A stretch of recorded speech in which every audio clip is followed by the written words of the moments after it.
একটি সরু পাথরের ফাঁকা, একবার ভেতরে ঢুকলে সামনে এগোনো কঠিন, আবার ফিরে আসাও প্রায় অসম্ভব। মুক্তির আশায় সেই পথেই প্রবেশ করেছিলেন এক নারী, কিন্তু কয়েক সেকেন্ডের মধ্যেই শুরু হয় আতঙ্ক।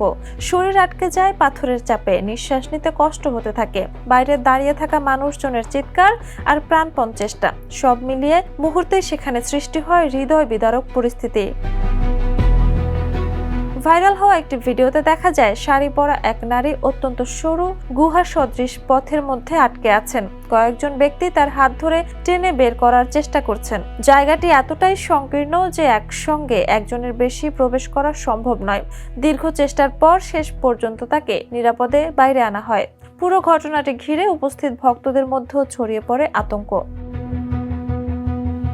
ঘটনাটি ভারতের তামিলনাড়ুর একটি মন্দিরে অবস্থিত মোক্ষমার্গম নামে পরিচিত একটি পাথরের সংকীর্ণ পথের। বিশেষ করে অন্ধ্রপ্রদেশ থেকে আসা কিছু ভক্তের মধ্যে বিশ্বাস রয়েছে, এই সরু পথ গলে পার হতে পারলে পাপ মোচন হয় এবং আধ্যাত্মিক মুক্তি বা মোক্ষ লাভ করা যায়। তবে ধর্ম বিশারদদের মতে হিন্দু দর্শনে মোক্ষ অর্জনের সঙ্গে এমন কোনো শারীরিক পরীক্ষার সম্পর্কের স্বীকৃত ভিত্তি নেই।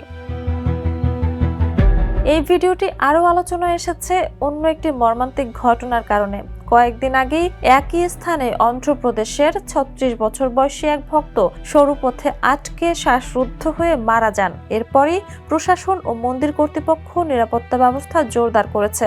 প্রবেশ মুখে লোহার বাধা, সতর্কতামূলক নির্দেশনা এবং অতিরিক্ত ওজনের বয়স্ক বা অসুস্থ ব্যক্তিদের প্রবেশে নিষেধাজ্ঞা দেওয়া হয়েছে।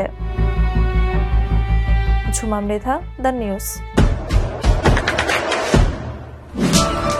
দেশে দেশে সবার সাথে দ্য নিউজ।